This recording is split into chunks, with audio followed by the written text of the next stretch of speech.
마음은 하나님과 똑같습니다.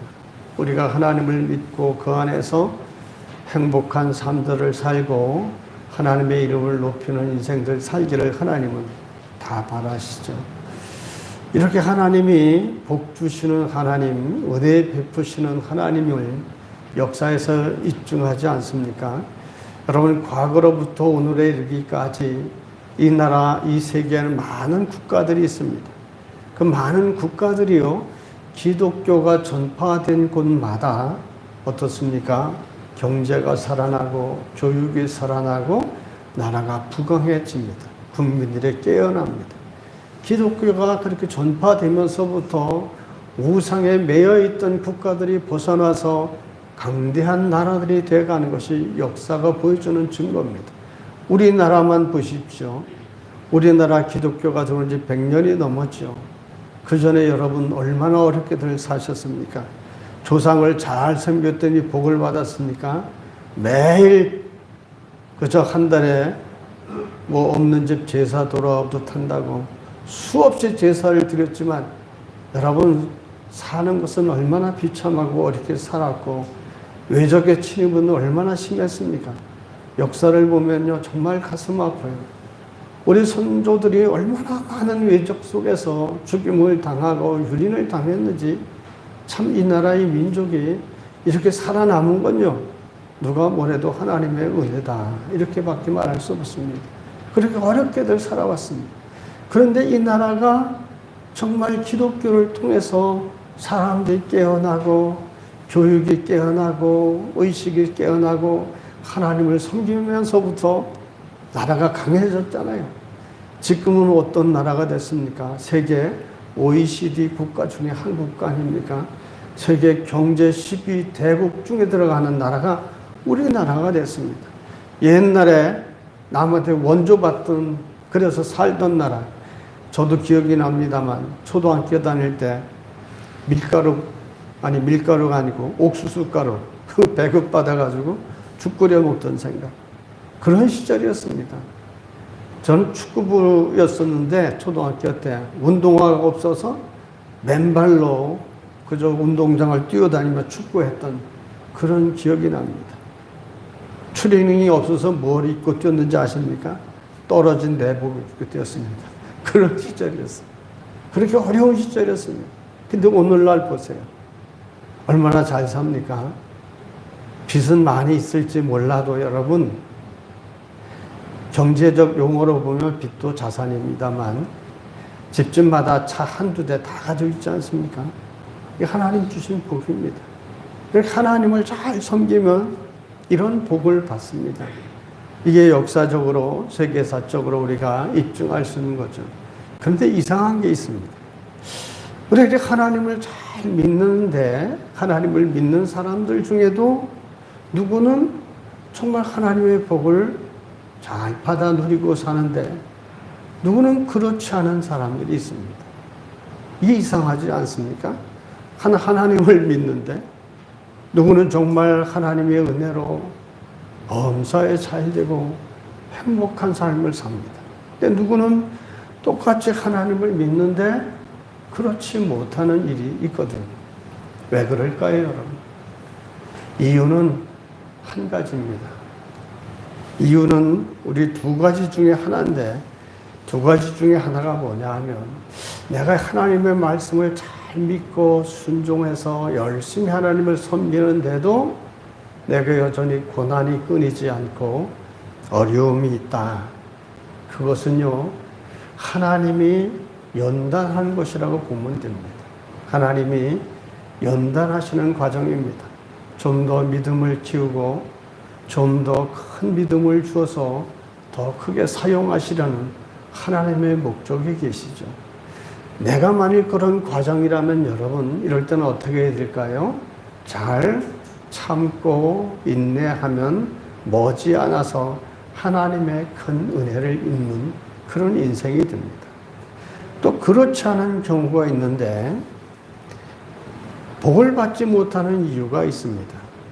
그것은 내 딴에는 내 나름대로 신앙생활을 열심히 잘한다고 생각해서 나는 최선을 다한다고 생각하는데 하나님 보시기에 아니 옳시다. 이런 신앙생활을 하는 사람들의 모습입니다. 즉 잘못된 열심을 말하죠. 제일 위험한 게 잘못된 열심입니다. 자기 중심적인 열심, 하나님 중심이 아니라 하나님의 뜻과 하나님의 바라심과 하나님의 원하시는 뜻에 맞추질 않고 내 뜻과 내 열심으로 섬겨가는 신앙생활, 이게 잘못된 신앙생활입니다. 이런 경우에 하나님을 섬긴다고 하나님을 믿는다고 하면서 그러면서도 하늘의 신령한 은혜와 땅의 기름짐을 누리지 못하는 신앙생활을 하게 됩니다.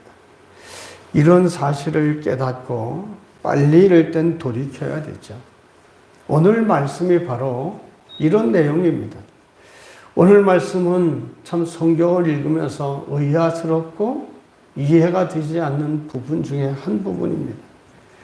여러분, 웃사라는 사람이 법궤를 옮기는 과정 중에 죽임을 당했습니다. 법궤란 하나님 임재의 상징이죠. 왜 하나님 임재의 상징이냐 하면 법궤에는 무엇이 있죠? 아론의 쌍난 지팡이와 십계명 돌판과 만나 항아리가 있습니다. 이 만나 항아리, 아론의 쌍난 지팡이, 십계명은 뭘 의미합니까? 하나님이 함께 하셨고 역사하신 하나님 임재의 상징입니다. 그래서 법궤는 하나님의 임재의 상징이라 또는 증거궤라고 합니다. 그래서 하나님이 이 법궤에 대해서 아주 중하게 여기시면서 하신 말씀들이 있는데요. 법궤 뚜껑에는요, 양쪽에 서랍이 서 있습니다. 금으로 만들도록 했습니다. 서랍이란 천사를 가리킵니다. 날개를 펴서 양쪽에 서랍들이 이렇게 있고 그 가운데가 시은소라고 합니다. 시은소. 그곳에 1년에 한 번씩 대제사장이 이스라엘 백성들의 죄를 구하고 제물을 바치는 곳, 그 시온소에서 하나님이 만나 주신다고 한 겁니다. 그만큼 법궤가 굉장히 중요합니다. 신앙에 있어서 최고의 정점이 있다고 봐야 되겠죠. 그래서 이 법궤는 어디에 모셔두는가 하면 성소가 일반 성소와 지성소가 있지 않습니까? 지성소 안쪽에 보관해 놓는 것이 이 법궤입니다. 지성소는 얼마나 중요한지 아무나 들어가지 못하고 대제사장만 1년에 한 번씩 들어간다고 했습니다. 그런데 죄 있는 대제사장이 들어가면 어떻게 되죠? 즉사한다고 했습니다. 하나님 앞에 그 거룩하지 못한 제사장이 들어가면 죽습니다. 그래서 그 교회사에 보면요, 대제사장이 그런 데 들어갈 때는 여기다 줄을 맺고 방울을 달아 놓습니다. 만일 잘못해서 죽었으면 그 시체를 꺼내려 들어가면 같이 죽잖아요. 그래서 방울 소리가 안 들리면 밧줄을 당겨서 끌어낸 이런 기록들이 있습니다. 이렇게 중요한 법궤가요, 빼앗겼습니다. 블레셋 군대한테 뺏겼어요. 누가 왕일 때 빼앗겼는가 하면 사울이 왕일 때 빼앗겼습니다. 그래서 블레셋 지방에 가서 법궤가 다곤 신당에도 가고 이곳저곳에 가는데 하나님의 역사를 일으킵니다.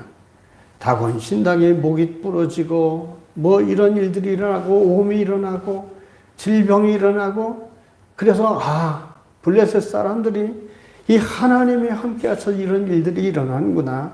그래서 법궤를 그 블레셋 사람들이 새 수레에 태워서 이스라엘로 되돌려 보냅니다. 이때 되돌아온 하나님의 법궤를요, 하나님의 성막에 보관하지 않고 어디다 두었는가 하면 아비나답의 집에, 이 아비나답, 바알레 유다라는 곳에 있는 아비나답의 집에 70년 동안이나 방치를 해놨습니다. 얼마나 오랜 동안 방치됐는지 모릅니다. 이런 사실을 알고 있는 다윗이 얼마나 신앙이 투철합니까? 하나님을 얼마나 경외하는 사람입니까? 다윗이 왕이 되자, 그리고 나라가 안정되자 이제 이 법궤를 생각한 겁니다. 법궤를 이제 하나님의 새로운 이스라엘의 수도인 예루살렘으로 모셔오기 위해서 이스라엘 백성들 대표 3만 명을 모으고, 그리고 각종 악기를 연주하면서 소위 말하면 풍악을 울리면서 새 수레에다가 하나님의 법궤를 싣고 이제 예루살렘으로 국가적 행사로 큰 잔치를 벌이면서 이제 예루살렘을 향해 오고 있습니다. 근데 어떤 문제가 일어났나요? 이 타작마당, 야군의 타작마당에 이르렀을 때 갑자기 소들이 들뛰었습니다. 수레에 실은 이 법궤가 어떻게 될까요? 떨어질 것 같지 않습니까? 그러니까 우사가 본능적으로 하나님의 법궤가 떨어지지 않기 위해서 손을 잡았습니다. 그러자 여호와 하나님이 우사를 치십니다. 7절에 보면 우사가 잘못함으로 하나님이 진노하사 치셨다. 그래서 즉사하게 됩니다. 이런 사실을 본 다윗은 정말 큰 충격을 받죠. 그리고 너무나 두려웠던 겁니다. 이 하나님의 법궤를 내가 어떻게 모실 수 있겠느냐? 그러다 보니까 다른 사람들도 다 하나님의 법궤가 두려웠던 거죠. 그래서 결국은 법궤 운반을 중단하고 누구에게로 갔는가 하면 오벤에돔의 집으로 법궤가 옮겨갑니다. 11절을 그런데 우리 한번 11절을 보십시다. 시작. 여호와의 궤가 가드 사람 오벤에돔의 집에 석 달을 있었는데 여호와께서 오벤에돔과 그의 온 집에 복을 주시니라. 아멘. 여러분, 우리가 성경을 읽다가요, 이해되지 않는 부분이 바로 이 부분입니다. 아비나답의 집은요, 법궤가 얼마 동안 있었다고요? 70년 동안 있었습니다. 70년 동안 아비나답은 법궤의 그 집안의 할아버지로부터 이 우사와 아요 때까지 법궤를 모셨는데, 그리고 그것을 옮기다가 소가 날뛰니까 그가 떨어질 것 같아서 우사가 본능적으로 그것을 붙잡았는데, 그 즉시 하나님이 우사를 쳐서 죽이셨습니다. 여러분, 존재하신 하나님이 아니십니까? 그럼 우사의 본 마음을 아실 거 아닙니까? 근데 왜 우사를 죽이셨을까? 저는 이런 것 때문에 많은 고민을 했었습니다. 이렇게 우사는 70년 동안 법궤를 섬기고 법궤를 옮기는 도중에 법궤가 떨어질 것 같아서 정말 하나님의 법궤를 소중히 여기는 마음으로 손으로 잡았는데 우사는 죽임을 당했습니다. 그런데 오벤에돔은 겨우 석 달 동안 법궤를 모셨는데 하나님은 오벤에돔의 집에 복을 주셨습니다. 여러분, 70년과 석 달은 몇 배의 차이가 납니까? 280배의 차이가 납니다. 그렇게 3대에 걸쳐서 오랫동안 법궤를 보관해왔던 집안은 복을 받기는커녕 장손이 죽는 일이 일어났고, 누구는 겨우 석 달 보관했는데 큰 복을 주시다니, 정말 공평하신 하나님이 이러실 수 있을까요? 우리 이런 생각 속에서 시험에 들 수도 있습니다. 여러분, 너무 억울하지 않습니까? 그런데 이런 말씀을 오늘 본문을 묵상하다 보면요, 곰곰이 살펴보고 말씀을 이곳저곳을 살펴보면 여기 아주 하나님의 놀라운 뜻이 담겨 있고, 우리가 신앙생활을, 하나님을 섬기는 삶을 어떻게 살아야 되는지를 분명하게 가르쳐주는 메시지가 담겨 있습니다. 여러분 하나님을 섬긴다, 신앙생활한다고 다 똑같은 신앙생활이 아닙니다. 복을 받는 신앙생활이 있다라는 사실입니다. 70년 동안 오벤의 아비나답이 섬겨왔지만 그들은 복을 받지 못했고, 오벤에돔은 3개월 동안 하나님의 이 법궤를 섬겼지만 큰 복을 주셨습니다. 이건 뭘 말하죠? 누구는 복이 있는 신앙생활을 했고 누구는 그렇지 않은 신앙생활을 했다는 겁니다. 그럼 뭐에 문제가 있을까? 법궤에는 아무런 문제가 없습니다. 법궤는 아비나답의 집에 있던 그대로 오벤에돔의 집에 그대로 있는 그 모습 그대로 갖고, 또 무엇이 문제가 없습니까? 두 집안의 형편도 그렇게 다 나쁘고 좋은 그런 것이 아니고 다 비슷비슷한 집안이었습니다. 또 하나님이 이 일을 행하시는 일에도 아무런 문제가 없습니다. 그렇다면 문제는 어디 있을까요? 어떤 집안은 복을 받았고 어떤 집안은 복을 받지 못한 이 두 가정 중에 하나가 문제인 겁니다. 이 사실을 통해서 우리는 정말 바른 신앙생활이 얼마나 중요한지를 깊이 깨달아야 됩니다. 여러분, 신앙생활이란 내가 오래 믿었다고, 오랫동안 봉사했다고 해서 그게 대수가 아니라는 겁니다. 여러분, 오래보다 중요한 건 뭐죠? 바르게 믿는 겁니다. 오래 믿는 것이 중요한 것이 아니라 그보다 중요한 건 바르게 믿는 겁니다. 예수님도 말씀하셨잖아요. 누가복음 13장 30절에 보라, 나중된 자로서 먼저 될 자도 있고 먼저 된 자로서 나중될 자도 있느니라. 왜 이런 말씀하셨을까요? 신앙생활이라는 것은 얼마나 오랫동안 믿었느냐 그 길이보다 얼마나 잘 믿느냐 그 질이 중요한 겁니다. 길이가 아니라 질적인 차이를 말하는 겁니다. 신앙의 연조와 연수보다 여러분 신앙의 태도와 방식이 훨씬 중요합니다. 우리가 예배 드리는 태도도요, 하나님 앞에 드리는 예배 태도이기 때문에 중요한 거고, 내가 어떻게 하나님을 믿느냐, 이 올바른 방식이 중요한 것이지, 그저 오랫동안 다녔다라는 것이 자랑은 아닙니다. 그러나 여러분, 신앙의 연조가 이렇게 오래되었다라는 것이 무의미하다는 게 아닙니다.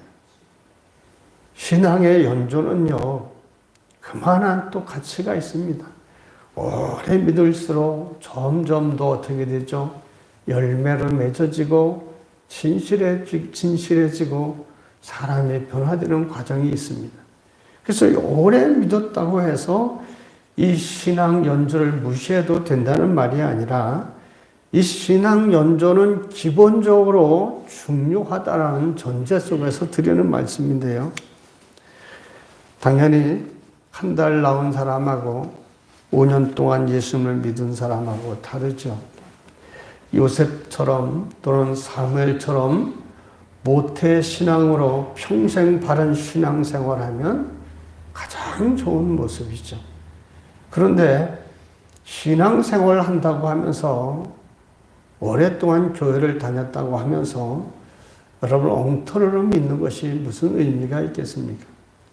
1년에 한 번 성구영신 예배 때나 나오는 사람이 이력서 쓸 때는 종교란에 기독교라고 쓰면서 자신이 기독교인이라고 말한다면 과연 이게 바른 신앙일까요?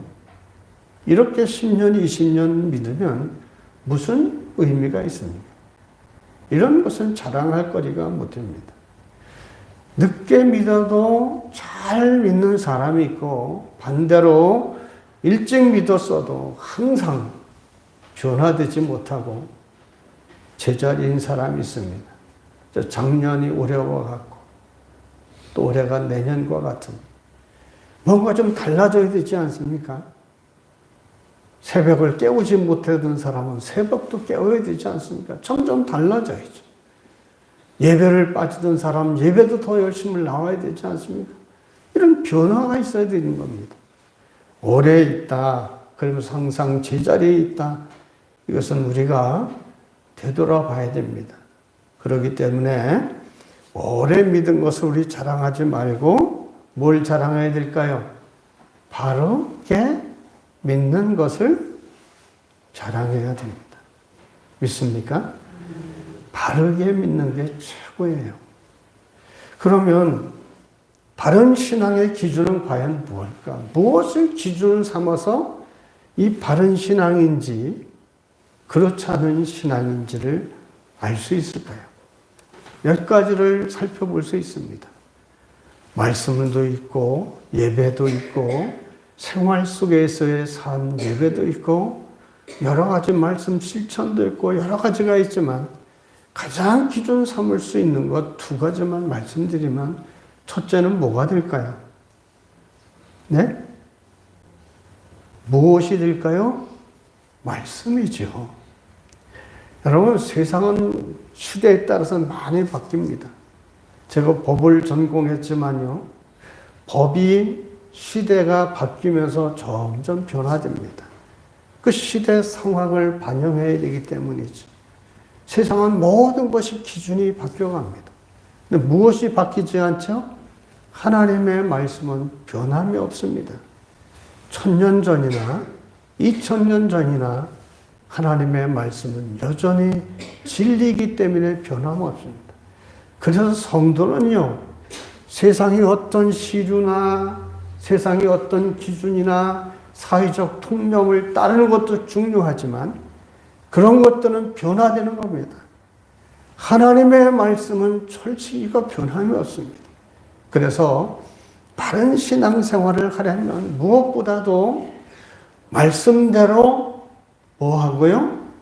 여러분이 답해 보십시오. 말씀대로 믿고 말씀대로 사는 것.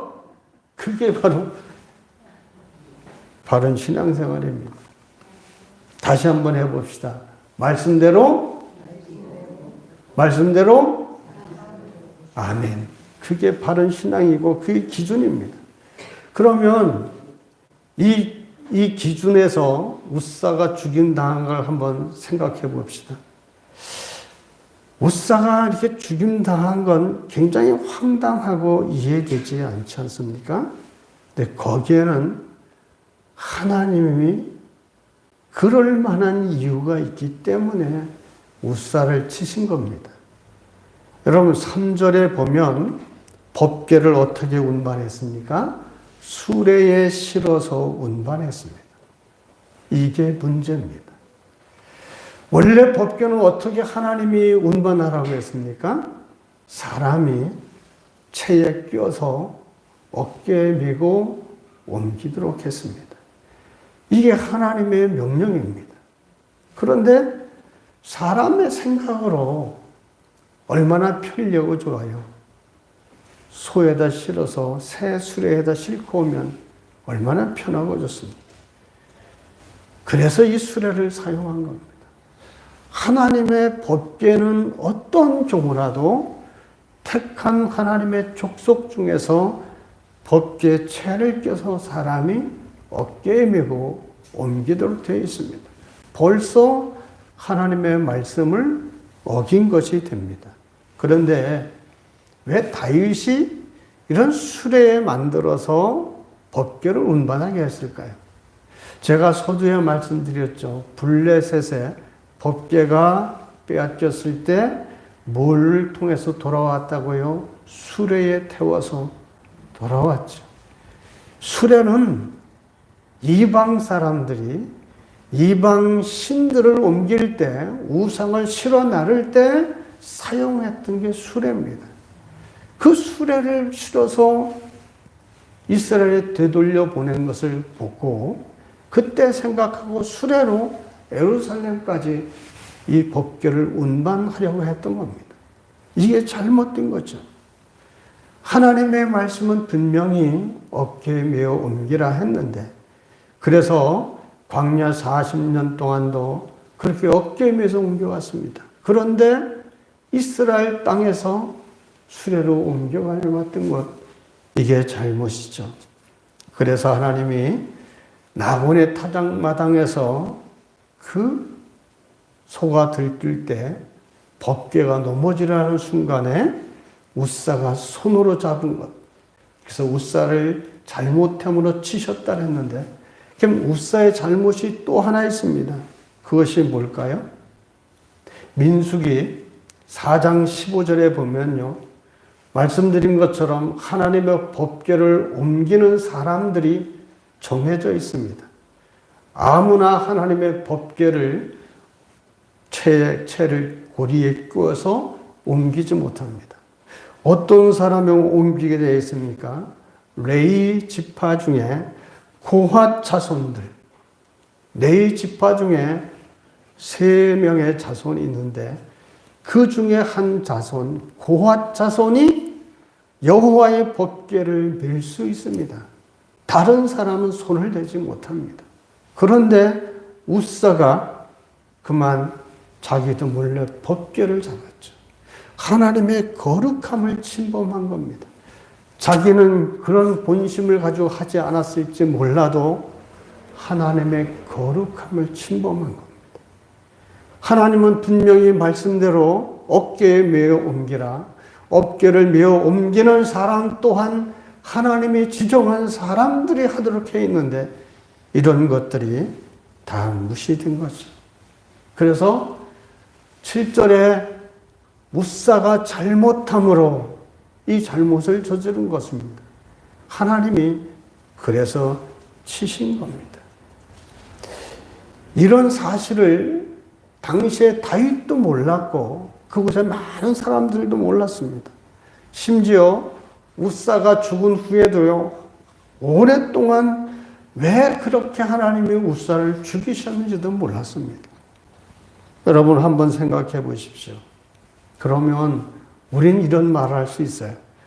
모르고 지은 죄인데, 모르고 잘못을 저질렀는데 그게 무슨 죄입니까, 하나님? 그런 건 용서해 줘야 되지 않습니까? 이렇게 말할 수 있죠.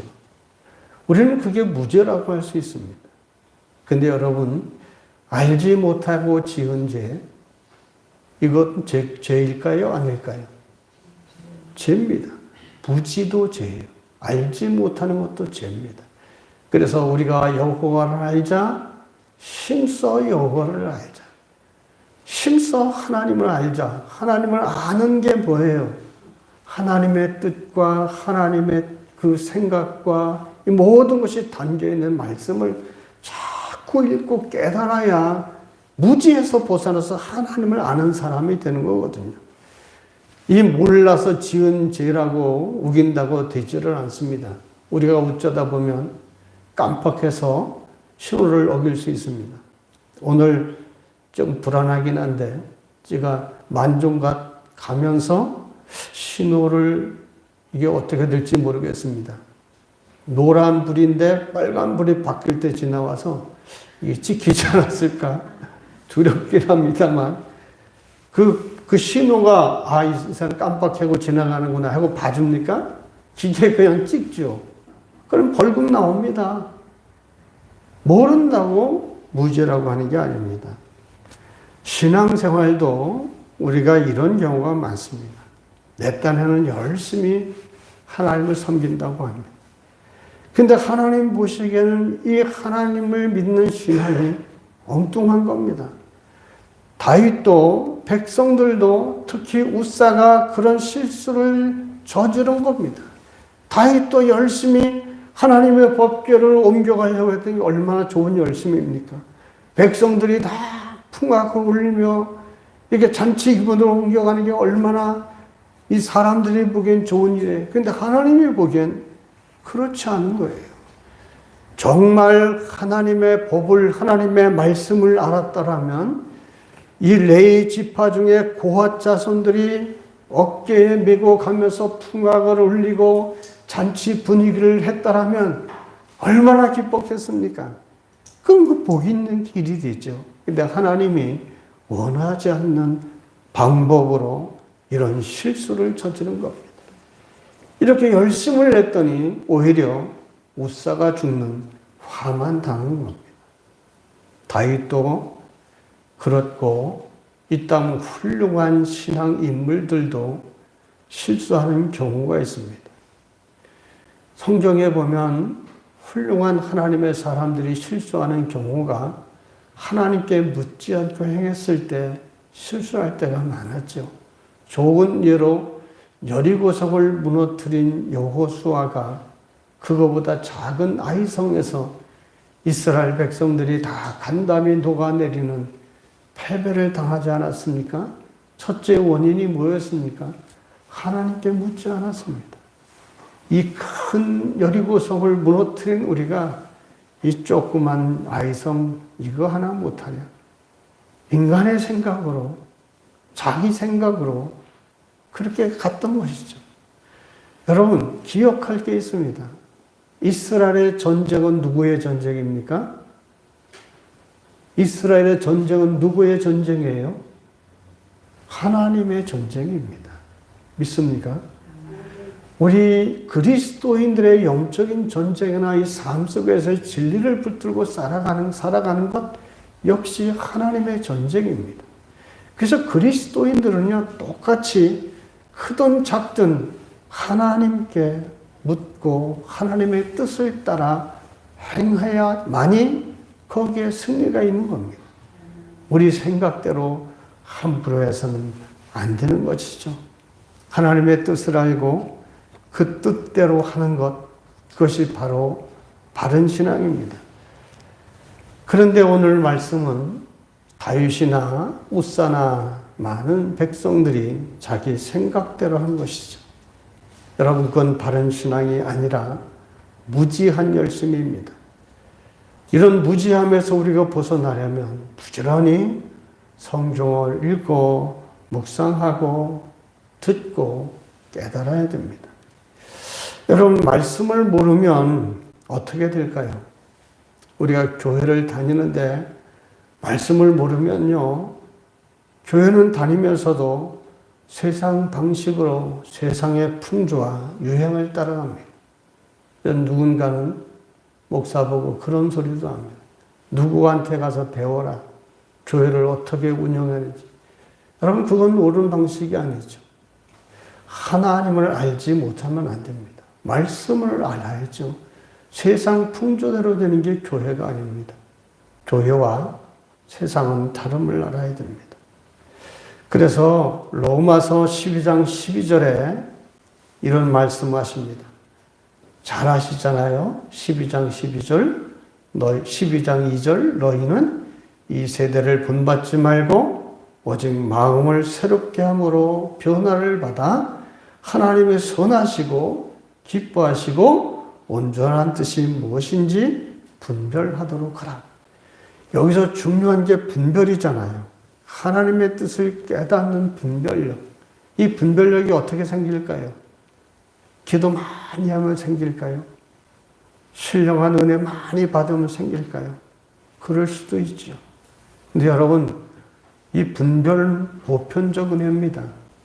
하나님의 말씀을 많이 듣고 깨닫고 이럴 때 분별력이 생기는 거예요.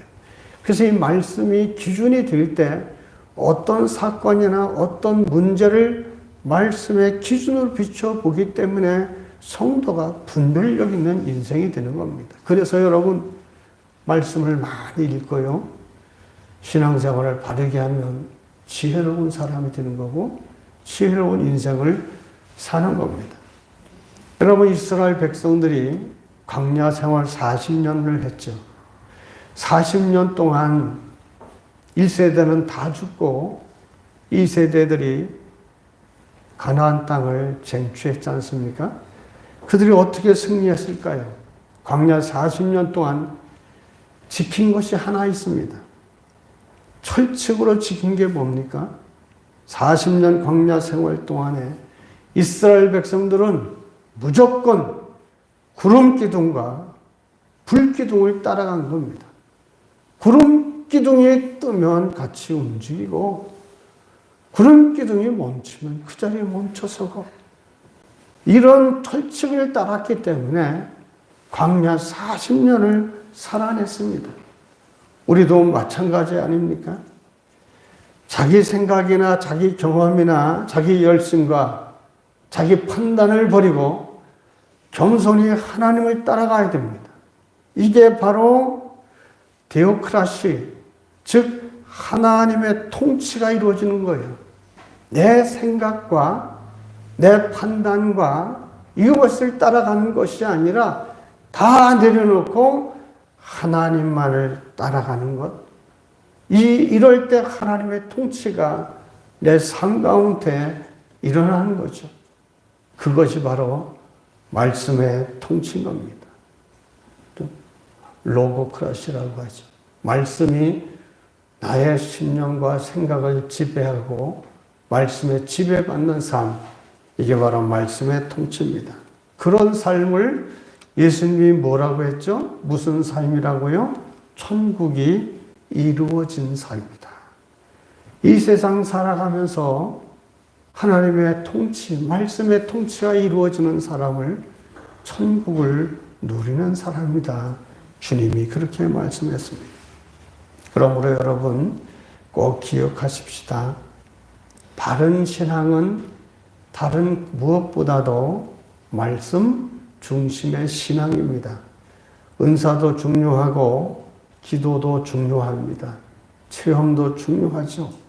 그러나 가장 기본적으로 중요한 것은 말씀입니다. 그래서 말씀을 무시하고 말씀에 어긋나게 되면요, 모든 것이 다 헛것이 됩니다. 아무쪼록 오늘 말씀을 듣는 우리 모두는 오벤에돔의 집처럼 하나님의 말씀 중심의 바른 신앙으로 약속하신 복을 받아 누리는 저와 여러분 다 되시길 주님 이름으로 축원합니다. 아멘. 아멘. 두 번째 우리가 갖춰야 될 기본적인 것이 있습니다.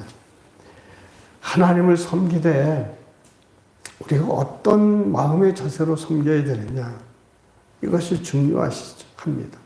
바른 신앙의 첫째 기준은 말씀 중심이고 두 번째로 하나님을 섬기는 데 있어서 중요한 것은 진심으로 섬겨야 되는 겁니다.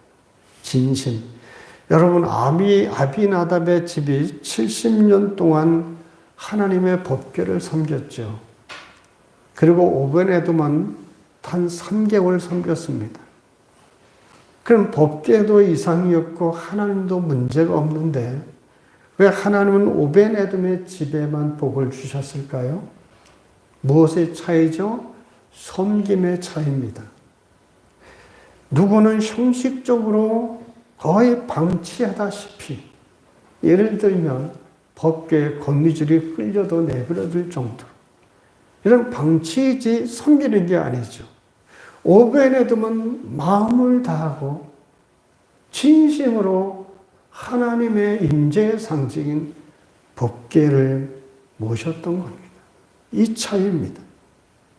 여러분, 우사가 죽임을 당했을 때 백성의 대표들이 3만 명이 있었습니다. 많은 사람들이 그 광경을 봤습니다.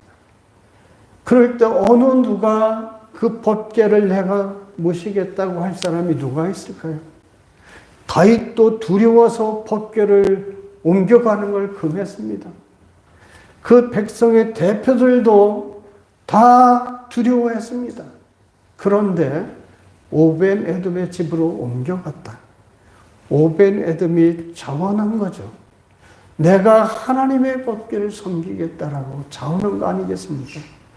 이 얘기는 다시 말하면 진심으로 하나님의 법궤를 잘 모셨다는 겁니다. 여러분, 하나님은 우리 마음을 보시죠. 사람들은 겉모습만 봅니다. 그러나 하나님은 중심을 보시지 않습니까? 성경에는 이 마음의 중심을 보는 것이 참 많습니다. 그래서 입술로는 나를 찾으나 마음은 내게서 멀어졌도다. 하나님이 탄식하시는 게 그겁니다. 너희가 수없이 내게 나와 예물을 드리고 나를 찾고 부르짖지만 마음은 내게서 멀도다.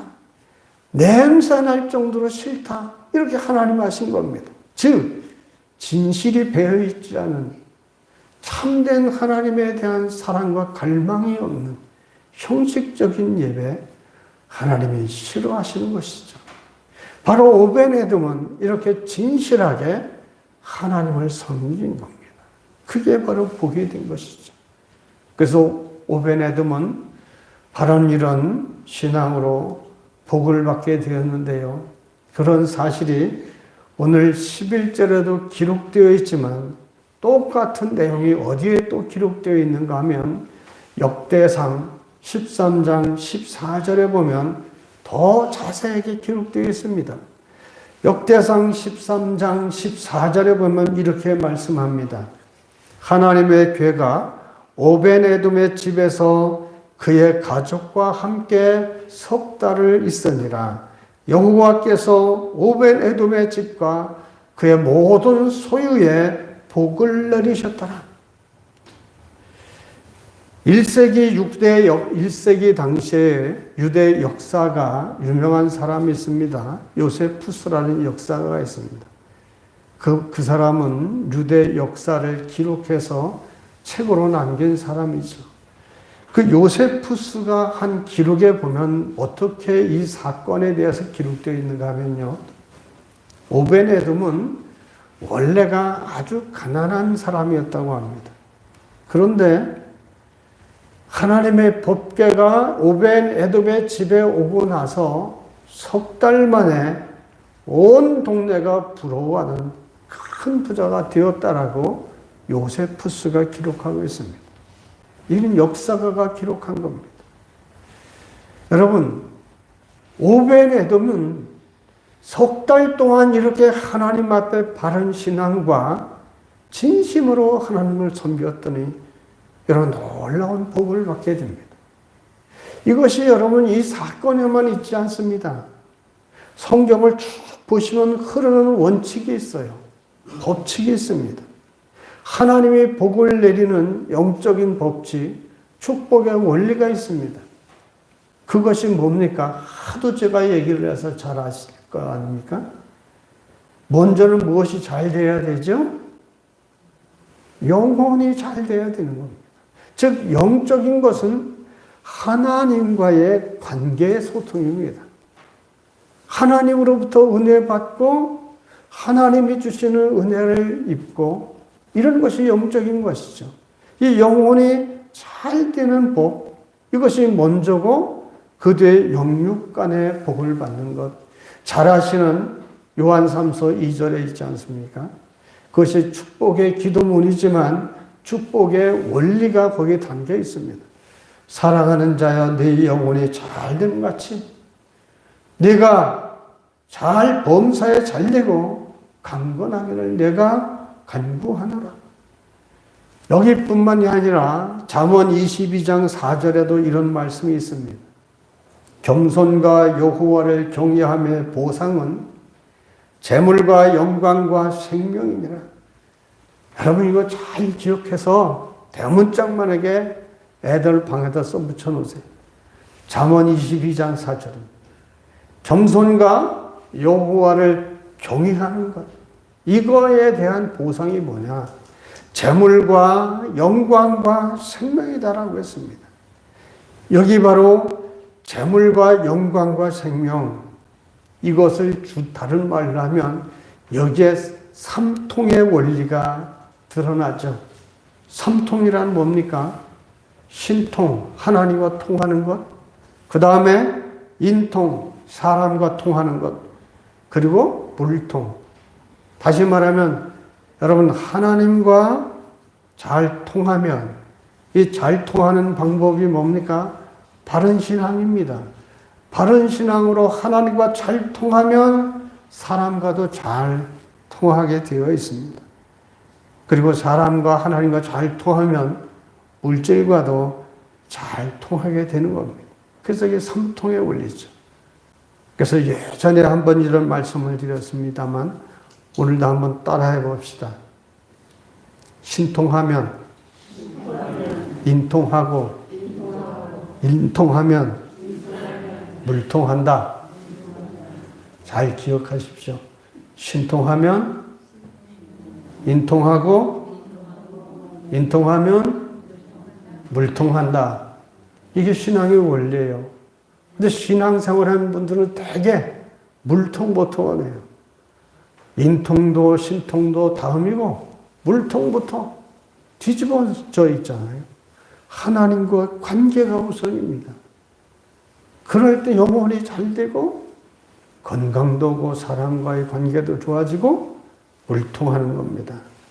그뿐 아니라 성경을 잘 살펴보면요. 오벤 에돔은 그 본인만 복을 받은 게 아니라요. 형제들이나 그 아들들이나 후손들이 복을 참 많이 받았습니다. 그 집안의 사람들이 대대로 무슨 일을 했는지 압니까? 오벤 에돔의 집의 자손들이 대대로 하나님의 법궤를 지키는 문지기직 이 역할을 맡습니다. 이것은 여러분요, 아주 중요하고 영광스러운 직분입니다. 이것이 어디에 있는가 하면 역대상 26장 8절에 보면 이런 말씀이 있어요. 이는 다 오벤 에돔의 자손이라 그들과 그의 아들들과 그의 형제들은 다 능력이 있어 그 직무를 잘하는 자이니 오벤 에돔에게서 난 자가 62명이며 여러분 다윗 당대에 그 집안에 62명의 문지기가 나왔다라는 것은요 엄청난 축복입니다. 하나님의 약속대로 된 겁니다. 하나님의 약속이 뭡니까? 하나님을 잘 믿는 자는 천대에 이르러 복을 주시겠다는 약속대로 이 가문이 그런 복을 받았습니다. 이런 사실을 통해서 우리가 결심해야 될 게 뭘까요? 여러분, 우리가 예수님을 믿고 신앙생활하는 거 바르게 믿어야 됩니다. 바르게 믿고 복 있는 신앙생활 해야죠. 신앙생활을 그저 형식적인 게 아니라 내 중심이 아니라 하나님 중심으로 신앙생활을 바르게 하십시오. 그게 내가 복받는 신앙생활입니다. 똑같이 하나님을 믿으면서 왜 그 복을 받지 못합니까? 내 신앙에 문제가 있다는 겁니다. 하나님의 말씀의 기준에 서서 진심으로 하나님을 섬기고 사랑하면서 신앙생활을 하면 오벤에돔의 같은 복을 하나님이 주십니다. 하나님이 복 주시는 하나님이십니다. 그래서 하나님을 잘 믿는 국가들이 그런 복을 받지 않습니까? 우리도 마찬가지입니다. 이왕 하나님 믿는 거 하나님 말씀대로 바른 신앙생활하고 말씀대로 살고 진심으로 하나님을 섬기고 사랑하면 그리고 살아가면 오벤에돔의 같은 복을 우리와 우리 자손들이 누릴 수 있습니다. 부디 이 말씀 꼭 기억하셔서 우리 하나님을 정말